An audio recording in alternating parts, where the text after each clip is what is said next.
yang bodoh, siapakah yang telah mempesona kamu?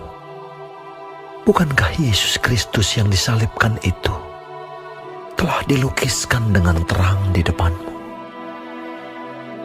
Hanya ini yang hendak ku ketahui daripada kamu.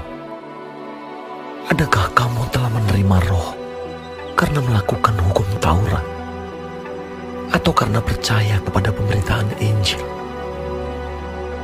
Adakah kamu sebodoh itu? Kamu telah mulai dengan Roh. Maukah kamu sekarang mengakhirinya di dalam daging? Sia-siakah semua yang telah kamu alami sebanyak itu? Masakan sia-sia? Jadi bagaimana sekarang? Apakah Ia yang menganugerahkan Roh kepada kamu dengan berlimpah-limpah, dan yang melakukan mukjizat di antara kamu berbuat demikian karena kamu melakukan hukum Taurat, atau karena kamu percaya kepada pemberitaan Injil? Secara itu jugalah Abraham percaya kepada Allah, maka Allah memperhitungkan hal itu kepadanya sebagai kebenaran. Jadi kamu lihat bahwa mereka yang hidup dari iman, mereka itulah anak-anak Abraham. Dan kitab suci yang sebelumnya mengetahui bahwa Allah membenarkan orang-orang bukan Yahudi oleh karena iman, telah terlebih dahulu memberitakan Injil kepada Abraham. Olehmu segala bangsa akan diberkati. Jadi mereka yang hidup dari iman, mereka yang diberkati bersama-sama dengan Abraham yang beriman itu. Karena semua orang yang hidup dari pekerjaan hukum Taurat berada di bawah kutuk. Sebab ada tertulis, terkutuklah orang yang tidak setia melakukan segala sesuatu yang tertulis dalam kitab hukum Taurat. Dan bahwa tidak ada orang yang dibenarkan di hadapan Allah karena melakukan hukum Taurat adalah jelas. Karena orang yang benar akan hidup oleh iman. Tetapi dasar hukum Taurat bukanlah iman, melainkan siapa yang melakukannya akan hidup karenanya. Kristus telah menebus kita dari kutuk hukum Taurat dengan jalan menjadi kutuk karena kita. Sebab ada tertulis, terkutuklah orang yang digantung pada kayu salib. Yesus Kristus telah membuat ini supaya di dalam Dia berkat Abraham sampai kepada bangsa-bangsa lain, sehingga oleh iman kita menerima Roh yang telah dijanjikan itu. Saudara-saudara, baiklah kupergunakan suatu contoh dari hidup sehari-hari, suatu wasiat yang telah disahkan, sekalipun ia dari manusia, tidak dapat dibatalkan atau ditambahi oleh seorang pun. Adapun kepada Abraham diucapkan segala janji itu, dan kepada keturunannya. Tidak dikatakan kepada keturunan-keturunannya, seolah-olah dimaksud banyak orang, tetapi hanya satu orang, dan kepada keturunanmu, yaitu Kristus. Maksudku ialah janji yang sebelumnya telah disahkan Allah tidak dapat dibatalkan oleh hukum Taurat yang baru terbit 430 tahun kemudian, sehingga janji itu hilang kekuatannya. Sebab jikalau apa yang ditentukan Allah berasal dari hukum Taurat, ia tidak berasal dari janji, tetapi justru oleh janjilah Allah telah menganugerahkan kasih karunia-Nya kepada Abraham Maksudnya hukum Taurat, ia ditambahkan oleh karena pelanggaran-pelanggaran, sampai datang keturunan yang dimaksud oleh janji itu.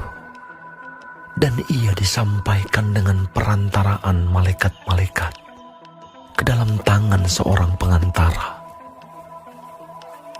Seorang pengantara bukan hanya mewakili satu orang saja, sedangkan Allah adalah satu. Kalau demikian, bertentangankah hukum Taurat dengan janji-janji Allah? Sekali-kali tidak. Sebab andai kata hukum Taurat diberikan sebagai sesuatu yang dapat menghidupkan, maka memang kebenaran berasal dari hukum Taurat.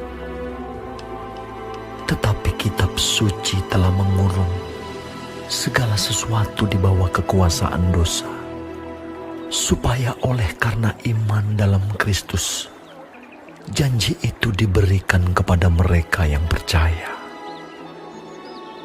Sebelum iman itu datang, kita berada di bawah pengawalan hukum Taurat dan dikurung sampai iman itu telah dinyatakan.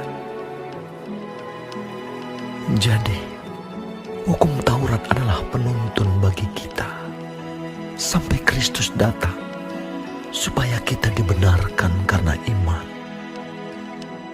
Sekarang iman itu telah datang.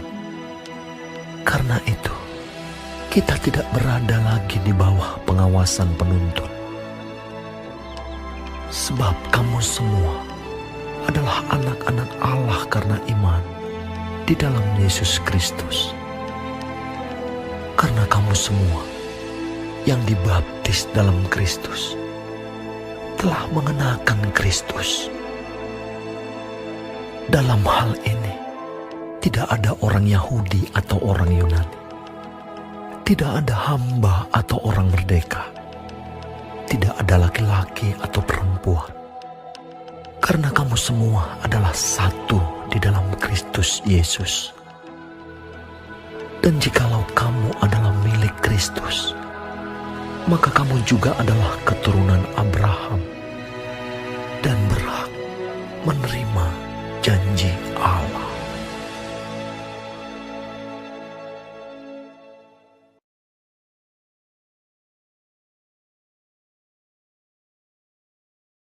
Shalom semua jemaat Tuhan. Kembali kita di dalam pendalaman Alkitab Clear Sight. Sekarang kita sudah memasuki kitab Galatia 3. Tuhan Yesus memberkati. Di dalam ayat 1 sampai 14, dibenarkan oleh karena iman. Kebodohan jemaat di Galatia bukanlah masalah intelektual, melainkan masalah iman. Paulus mengecam iman mereka yang lemah karena mereka kembali percaya mereka benarkan hukum Taurat. Paulus juga mengecam kebanggaan mereka sebagai keturunan Abraham. Sangat disayangkan bahwa iman jemaat Galatia dibangun di atas perbuatan dan garis keturunan. Padahal Rasul Paulus telah mengajar tentang Yesus Kristus secara jelas Padahal mereka juga telah mengalami kehadiran Tuhan di dalam persekutuan mereka. Tetapi mereka begitu cepat berbalik dari Injil dan kembali kepada iman yang sia-sia. Ini jelas mengecewakan Rasul Paulus. Oleh karena itu, ia tidak segan-segan menyebut mereka bodoh. Perbuatan dan garis keturunan tidak bisa menyelamatkan kita.